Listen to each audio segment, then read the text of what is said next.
Happy Shivaratri to everyone. Hello అందరికీ, అందరూ ఎలా ఉన్నారు? Welcome back to my channel. నేనైతే ఇప్పుడు ఫ్రూట్స్ సలాడ్ అయితే చేస్తున్నాను కస్టర్డ్తో. యమ్మీగా శివరాత్రి స్పెషల్ అందరికీ ఉపవాసాలు ఉంటుంది కదా, నైట్ టైంలో ఇది చేసుకొని తినండి, చాలా బాగుంటుంది ఇది. ఇప్పుడైతే ప్రాసెస్లోకి వెళ్ళిపోదాము. ఇప్పుడు ఆల్రెడీ నేను పాలు మరిగించాను, మళ్ళీ ఇవి చల్లగా అయిపోయినాయి అని చెప్పేసి వెయిట్ చేస్తున్నాను. ఇంకా ఇప్పుడైతే అది వేడైన వేరే ప్రాసెస్ చూద్దాము. ఇందులో ఒక 3 స్పూన్స్ వరకు అయితే వేస్తున్నాను ఇది కస్టర్డ్ పౌడర్ని.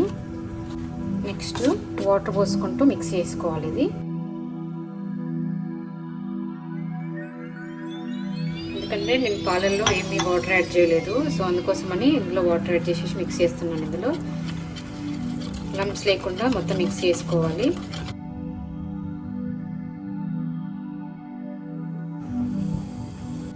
ఇప్పుడు పాలు మరిగిపోయినాయి. ఇందులో అయితే ఇందాక చేసి పెట్టుకున్న కస్టర్డ్ని మళ్ళీ మిక్స్ చేసుకోవాలి, కింద పేరుకుపోయి ఉంటుంది. అది మిక్స్ చేసుకొని ఇంకా వేసుకోవాలి పాలల్లో. కొంచెంగా వేస్తూ స్టిర్ చేస్తూ ఉండాలి పాలల్లో, లేదంటే ఉండలు కట్టేస్తుంది కస్టర్డ్ అనేది.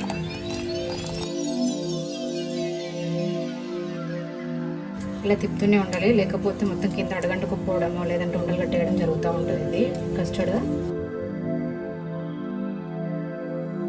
3 స్పూన్స్ నాకు పర్ఫెక్ట్గా సరిపోయింది. నేను 1/2 లీటర్ మిల్క్ తీసుకున్నాను, అది మంచిగా కుక్ అయిపోయింది కస్టర్డ్ కూడా. ఇప్పుడు నేను ఇందులో షుగర్ యాడ్ చేస్తున్నాను. 1.5 కప్ వరకు అయితే యాడ్ చేస్తున్నాను షుగర్. వేసుకున్నాక కూడా మంచిగా మిక్స్ చేసుకోవాలి షుగర్ మెల్ట్ అయ్యేంత వరకు. నెక్స్ట్ ఇలాచీ పౌడర్ యాడ్ చేస్తున్నాను, మొత్తం మిక్స్ చేసుకోవాలి మంచిగా. షుగర్ కూడా తొందరగానే మెల్ట్ అయిపోతుంది, ఎక్కువసేపు కుక్ చేయాల్సిన అవసరం లేదు. ఇంకా దీన్ని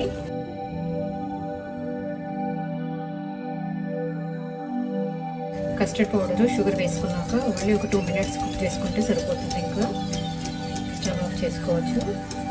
నేను స్టవ్ ఆఫ్ చేస్తున్నాను. దీన్ని ఒక 1 అవర్ వరకు ఇలాగే వదిలేసేయాలి. ఇప్పుడు ఈ ఫ్రూట్ కస్టర్డ్ని కొంచెం చల్లగా అయిపోయింది, నేనైతే ఫ్రిడ్జ్లో పెట్టేస్తున్నాను మొత్తం కూల్ అయ్యేంత వరకు. ఆ తర్వాత అయితే ఫ్రూట్స్ యాడ్ చేస్తాను, ఫ్రిడ్జ్లో పెట్టేస్తాను. ఇప్పుడు ఒక 1/2 అవర్ వరకు ఫ్రూట్ సలాడ్ కోసం అయితే నేనైతే ఫ్రూట్ తీసుకున్నాను. అది చల్లగా అవుతుంది, ఆలోపు అయితే ఇది కట్ చేస్తాను. ఆల్రెడీ కడిగి నేను ఫ్రిడ్జ్లో పెట్టేసాను, ఇప్పుడైతే కట్ చేస్తున్నాను. మీ దగ్గర ఏ ఫ్రూట్స్ ఉంటే ఆ ఫ్రూట్స్ తీసుకొని వేసుకోండి. మన దగ్గర ఇప్పుడు ఉన్నాయి యూజ్ చేస్తున్నాను. Black grapes, red grapes, apple, banana, ఇంకా మీకు వేరే ఫ్రూట్స్ కావాలి అంటే యాడ్ చేసుకోవచ్చు. నెక్స్ట్ యాపిల్ని కట్ చేస్తున్నాను. స్కిన్ తీయట్లేదు, దీనికి వ్యాక్సిన్ లేదు, సో అందుకోసం అని చెప్పేసి నేను ఇలాగే కట్ చేస్తున్నాను. నాకైతే ఫ్రూట్స్ సలాడ్ అంటే చాలా ఇష్టము. అన్నీ సేమ్ పీసెస్లో ఉండేలాగా చూసుకొని కట్ చేసుకోండి, అప్పుడు బాగుంటుంది చూడడానికి. ఇప్పుడు బనానా కూడా కట్ చేసుకుంటున్నాను. ఇంకా నేనైతే 1/2 లీటర్ మిల్క్ తీసుకున్నాను అన్నాను కదా, అందుకోసం అని చెప్పేసి యాపిల్ అయితే ఒక 1.5 అయితే తీసుకున్నాను. ఒక 100 గ్రామ్స్ వరకు గ్రేప్స్ తీసుకున్నాను. 2 బిగ్ సైజులు అయితే బనానా తీసుకున్నాను. నేనైతే 4 పీసెస్లా కట్ చేస్తున్నాను బనానాని. ఇవి పెద్దగా ఉన్నాయి కాబట్టి నేను 2 తీసుకున్నాను. ఒకవేళ చిన్నగా ఉంటే మాత్రం 4 బనానాస్ అయితే తీసుకోండి. మీకు ఇంకా ఫ్రూట్స్ ఎక్కువ కావాలి అంటే ఇంకెక్కువ కూడా యాడ్ చేసుకోవాలి.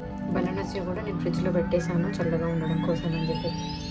ఇప్పుడు ఇందులో నేను కండెన్స్ మిల్క్ని యాడ్ చేస్తున్నాను, ఒక 3 to 4 స్పూన్స్. దీన్ని మిక్స్ చేసుకోవాలి. Banana, Apple and grapes mix చేసుకోవాలి.